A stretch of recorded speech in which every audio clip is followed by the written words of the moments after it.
বাঘটা একটা ফাঁদের মধ্যে আটকা পড়েছিল। ওটার বাম পা মূলত ফাঁদের মধ্যে আটকা ছিল।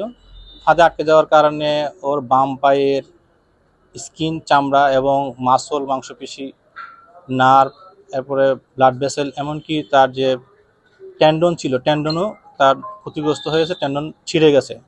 ছিঁড়ে যাওয়ার পর আমরা ওটাকে ওখান থেকে নিয়ে আসার পর ট্রিটমেন্ট দিলাম। এর সাথে আরও পিঠের মধ্যে ঘা ছিল, তারপরে কানের গোড়ায় ঘা ছিল। এই ঘাগুলো আমাদেরকে ড্রেসিং এবং ট্রিটমেন্ট দিতে হয়েছে। তো ঘাগুলো শুকাতে দীর্ঘ ৩ মাসের কাছাকাছি, ৩ মাসের একটু বেশি সময় লাগছে। এপ্রিলের প্রথম দিকে ঘাগুলো শুকিয়ে গেছে। পরবর্তীতে ওকে লাইভ হান্টিংয়ের ট্রেনিং দেওয়া হয়েছে, প্র্যাকটিস করা হয়েছে। প্রথমে তো তাকে সকাল বিকেল ওষুধ দেওয়া হতো, যার কারণে তাকে মাংস পিস পিস করে দিয়ে ওষুধ সেবন করা হয়েছে।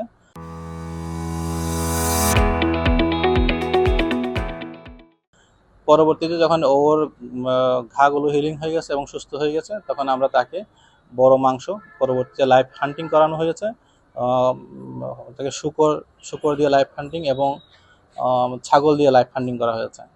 তাহলে লাইভ হান্টিংয়ে সে যেহেতু সাকসেসফুলি পারফর্ম করছে, পারফর্মের ভিত্তিতে আমরা এটাকে সুন্দরবনে ছাড়ার উপযোগী হিসাবে ধরে নিয়েছি। এবং ওর মধ্যে যে ফেরোসাস মানে হিংস্রতা, এটা পরিপূর্ণই আছে। এবং আপনারা দেখছেন যে এটা সবসময়ই আমরা পর্দা দিয়ে ডেকে রাখি, কারণ ও এত হিংস্র, যে কোনো মানুষ গেলে তাকে ধরার জন্য তেড়ে আসে। সুতরাং এটা সুন্দরবনে ছাড়ার জন্য যথেষ্ট উপযোগী। বাঘটি যখন আমরা রেস্কিউ করে নিয়ে আসি তখন এটা প্রায় 3 ইঞ্চি পরিমাণে ক্ষত হয়েছিল এবং এমনকি এর হাড় বের হয়ে গেছিল।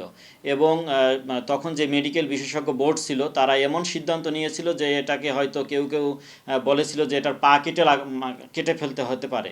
তো সেই জায়গা থেকে আমাদের অন্যান্য যে সদস্যরা ছিল তাদের যেই নিরলস প্রচেষ্টা, মেডিকেল বোর্ড, বনকর্মী, ভেটেরিনারি ডাক্তার, সকলের নিরলস প্রচেষ্টার ফলেই আসলে বাঘটি এখন সম্পূর্ণ সুস্থ অবস্থায় ফিরে এসেছে। এটা খুব ইন্টারেস্টিং যে সুন্দরবনের বাঘ এবং কুমির যে দুইটা ক্যারিসমেটিক প্রাণী, দুটাই আমাদের এখন এখানে আছে।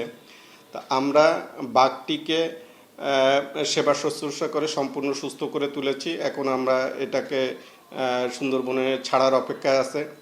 এটাকে সুন্দরবনে ছাড়া হবে কি না সে বিষয়ে আমরা একটা মিটিং করেছি এবং সর্বসম্মতিক্রমে সিদ্ধান্ত হয়েছে যে একে সুন্দরবনেই আমরা ফিরিয়ে দেব, কোনো চিড়িয়াখানা বা সাফারি পার্কে প্রেরণ করব না। বাঘটা 4 জানুয়ারি উদ্ধার হওয়ার পর আমাদের তত্ত্বাবধানে, আমাদের ভেটেরিনারি টিম এবং আমাদের এখানে যারা আছে ওদের তত্ত্বাবধানে চিকিৎসা সেবা প্রদান করা হয়। আলহামদুলিল্লাহ, আল্লাহ শুকরিয়া যে এখন বাঘটা পরিপূর্ণ সুস্থ